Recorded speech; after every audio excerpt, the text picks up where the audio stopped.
नमस्कार, आप सभी का स्वागत है एसआर टीवी पे। मैं शालिनी झा। आज मैं आपको 4 दिसंबर को हुए दिल्ली में एमसीडी चुनाव जो थे वो हुए हैं, उनके एग्जिट पोल्स आप तक लेके आई हूँ, जो हमने कई सर्वेओं को लेकर और कई लोगों से बातचीत करने के बाद हम इस नतीजे पर पहुंचे हैं। तो दिल्ली में कुछ इस तरीके से एग्जिट पोल्स है। अगर मैं बताऊं तो आप पार्टी जो है वो 150 से 170 सीट्स तक लाने की संभावना दिख रही है। बीजेपी की अगर बात हम करें, 71 से 92 सीट्स उनको मिलने की संभावना दिख रही है।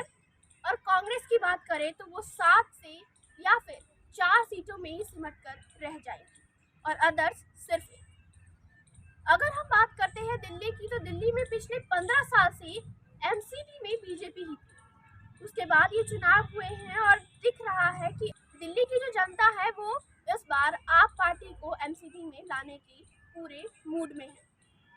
और इसके बाद भी अगर हम बात करते हैं कि दिल्ली के चुनावों की अगर बात करें, इस बार चुनाव की जो प्रतिशत है वो काफ़ी कम दर्ज किया गया है कि हाँ, 5:30 बजे तक सिर्फ और सिर्फ 50% ही जो वोटिंग थी वो हुई है। क्योंकि दिल्ली में कई गांव के जो इलाके थे उन्होंने वोटिंग का बहिष्कार किया। जी हाँ, कुछ नालियाँ, बिजली, पानी, ये कुछ बुनियादी मांगे थी उनकी, जिनके बिहाफ पर उन्होंने इस बार चुनाव ना देने का निर्णय बनाया। उन्होंने कहा है कि अगर कोई भी पार्टी हमारी मदद नहीं कर सकती तो हम भी किसी भी पार्टी को वोट नहीं देंगे। अगर हम नतीजों की बात करते हैं तो 7 दिसंबर के अगले ही दिन 8 दिसंबर यानी कि परसों हिमाचल और गुजरात दोनों के ही नतीजे आने वाले हैं।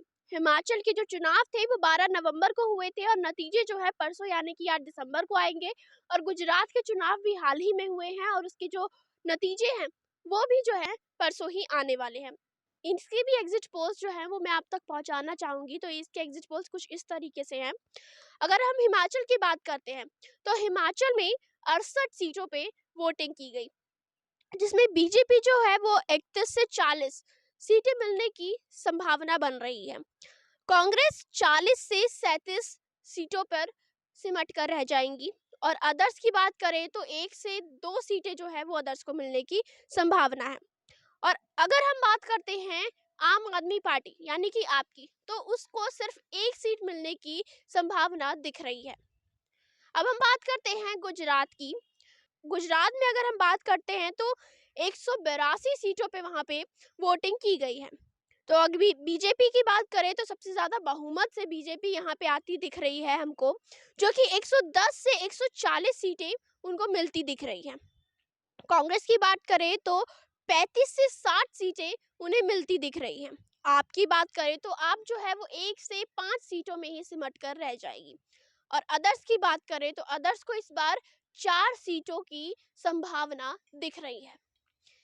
ये संभावना और ये एग्जिट पोल्स नतीजों के बाद क्या रंग लाते हैं और क्या ये एग्जिट पोल्स जो होते हैं वो सटीक बैठते हैं, वो तो हमें रिजल्ट्स के बाद ही पता चलेगा। लेकिन आप हमारे साथ बने रह सकते हैं रिजल्ट्स के बारे में भी जानने के लिए, और कई दिल्ली की बड़ी खबरों के लिए आप हमारे साथ बने रहिए। हमारे चैनल को सब्सक्राइब कर लीजिए और बेल आइकन दबाना ना भूलिए। और ये जो नतीजे हैं, ये जो एग्जिट पोल्स है, ये हमारे सोशल मीडिया हैंडल्स पे भी यहाँ पे पोस्ट कर दी गई है। तो आपके जो क्या सुझाव है वो हम तक पहुँचाने के लिए आप हमें डीएम भी कर सकते हैं इंस्टाग्राम पे, और तो और हमें यूट्यूब में कमेंट करके भी अपने सुझाव हम तक पहुँचा सकते हैं। हम आपके सुझावों को सुनेंगे, उनको देखेंगे, उसके बाद आपको जवाब ज़रूर देंगे। धन्यवाद।